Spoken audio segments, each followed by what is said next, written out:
PAX South 2018. The bustling show floor of Penny Arcade's yearly indie extravaganza in Texas, amazing games and future classics were there that year, including Moonlighter, Children of Morta, Pillars of Eternity 2, and even Dauntless. All of these booths drew crowds of excited gamers, but one among them was a little, let's say, underhyped. It was a small booth manned by just 2 French Canadians, and it represented their brand new studio along with their first project. The booth so many people ignored at first was the Sabotage Studio booth. The 2 very nervous, very excited people waiting to show off their game to the world were the studio's co-founders, Theirry Boulanger and Martin Brouard. Here at Kino Gaming, we like to share positive stories from the video game industry. Honestly, those are few and far between, unfortunately, but the ones that do pop up are inspirational no matter what path you walk in life. And frankly, there are few tales as inspiring as the rise of Sabotage Studio and the development of their newest game, Sea of Stars. The recently released homage to classic turn-based RPGs has done nothing short of captivate gamers and critics alike, and its success is all thanks to the creativity, passion, and strength of the people behind it. As you probably know by now, it wasn't long before The Messenger had a meteoric rise to fame. It went from being ignored to catching the eye of Gerard the Completionist and Devolver Digital, who were so impressed with the project that they ended up publishing it. The Messenger then went on to win the title Best Debut Indie Game at the Game Awards 2018, an extremely validating experience for the Sabotage team. All of that is well documented, but what isn't necessarily well known is how The Messenger came to be. The first seeds for The Messenger were planted all the way back in 1992. At the time, 7-year-old Theirry Boulanger got his tiny hands on the NES version of Ninja Gaiden 2, The Dark Sword of Chaos. He was immediately obsessed. Every aspect of that game spoke to a deep part of Theirry's soul, and it led to the creation of a fantasy world in his mind that wouldn't see the light of day for many, many years. 15 years later, to be exact. By 2007, Theirry had done a lot of growing up. After a long period of trying his hand as a drummer in a punk rock band and studying to become a professional chef, he decided to take a shot at making a career out of what he was really passionate about: video games. After all, Prince of Persia: The Sands of Time had been released several years earlier, and that was an unmitigated banger that was developed not too far from where he grew up. Spurred on by the idea of being able to make a living in video games and entertaining people all over the world,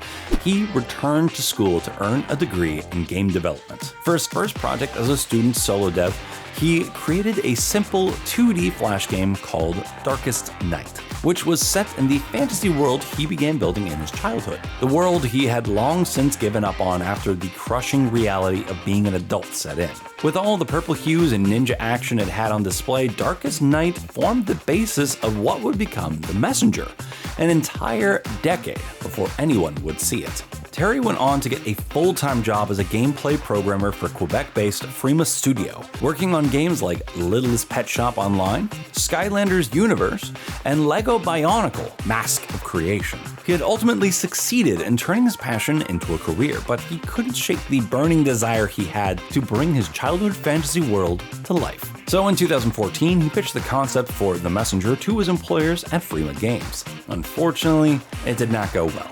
The feedback Theirry received after his pitch was essentially, "This is a terrible idea that will never work, so you should probably go back to programming and give up on the idea of becoming a game designer." That wasn't even directed at me, and I felt that pain. Theirry did go back to programming, but he never gave up on his dreams. Over the next several years, he recruited old friends, made new ones, and created a prototype for a game that was strong enough to launch an entire studio. Night Shroud Studio. At least, that's what they were called while everything was unofficial. When things started getting real and they had to become incorporated in order to receive funding from the Canada Media Fund, they decided on a new name, one that worked in both French and English, but was, more importantly, punk rock as hell. Sabotage Studio was founded in April 2016. With The Messenger already well underway, the mission statement for Sabotage was simple. They wanted to make the retro games they loved in their childhoods, but modernized in new and surprising ways. Or, according to Sabotage's level artist Michael Lavoie, to make the memory of an old game, not the old game itself, 5 years since the launch of the Messenger, it's easy to see that they have accomplished that goal so far. Even better, Sabotage's unique vision seems to be resonating with the gaming public. The Messenger reportedly only sold 50,000 copies in its first week, but it has now amassed 226,000 copies sold and $3.1 million in gross revenue on Steam alone.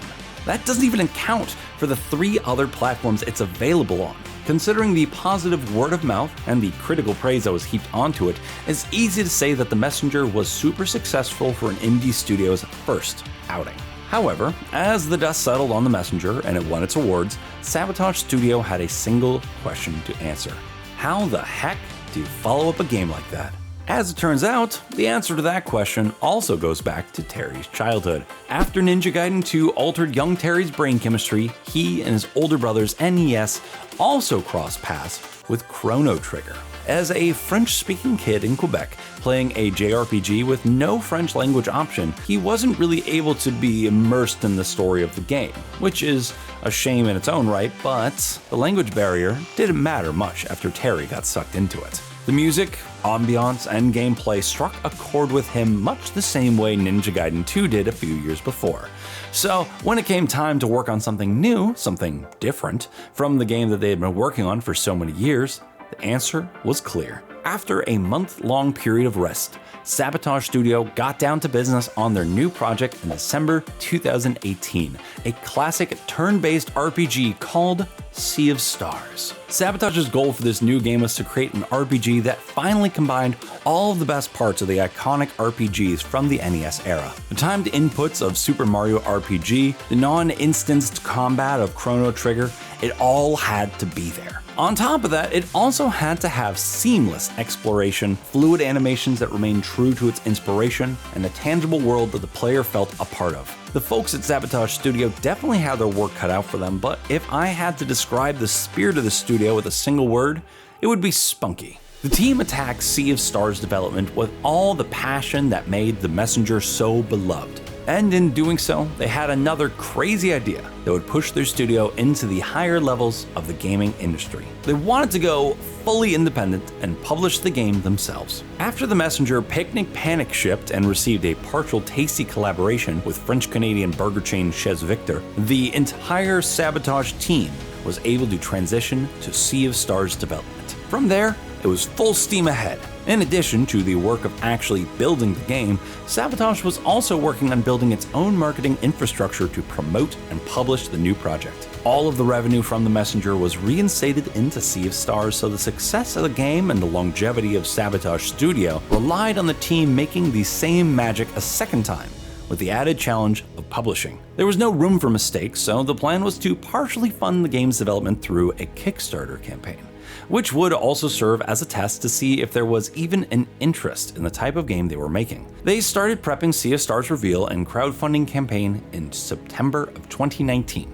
with a target date of March 2020 to launch everything at GDC 2020. They couldn't have possibly known what the state of the world would be at that time, or the seemingly insurmountable challenges that were awaiting them. In December 2019, Sabotage Studio moved to a fancy new office in downtown Quebec City. Development was proceeding smoothly, the Kickstarter was coming together, and several new members joined the team over the coming months. 2020 was shaping up to be a banner year for Sabotage, one where they would be able to come out swinging and show the entire world that they were more than just the Messenger.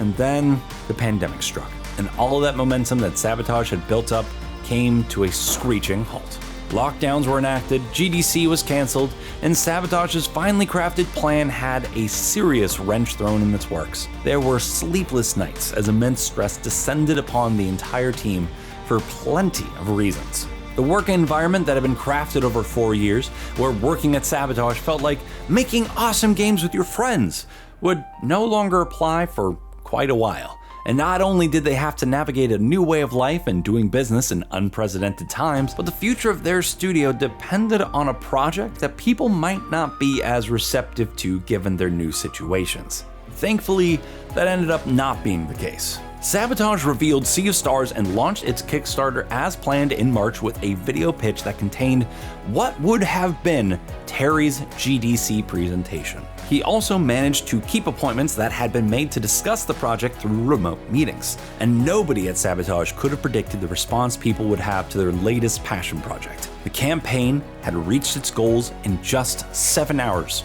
7 hours after launch.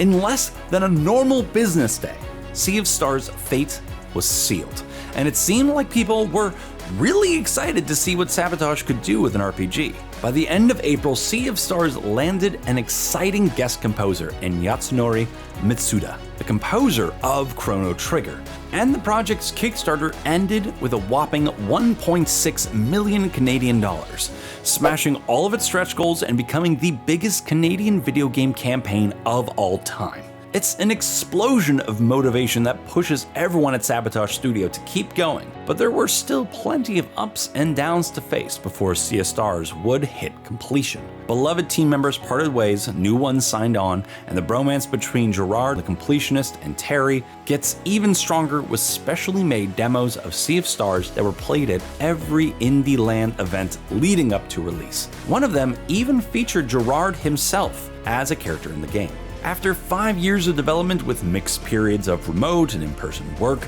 Sea of Stars launched on August 29th, 2023.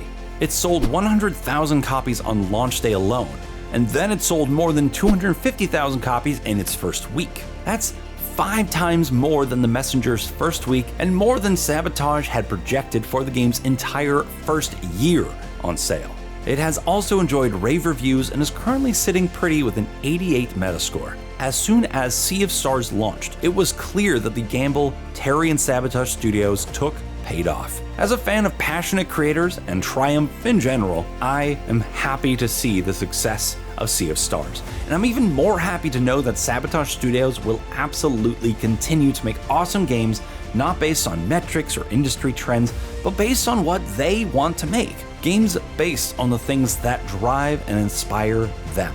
I'm gonna go back to playing Sea of Stars now because I can't put it down, but let the story of Sabotage Studios be a lesson to all of you. If you have a dream, never let it go. If you work hard, surround yourself with the right people, and treat them with kindness and respect, you can make anything happen, just like Theirry. Even in the face of a global pandemic, apparently. Jeez, how did they pull this game off? Thanks for watching. If you want early access to our videos and to be featured in them like these awesome folks, join our Patreon, and we'll see you next time.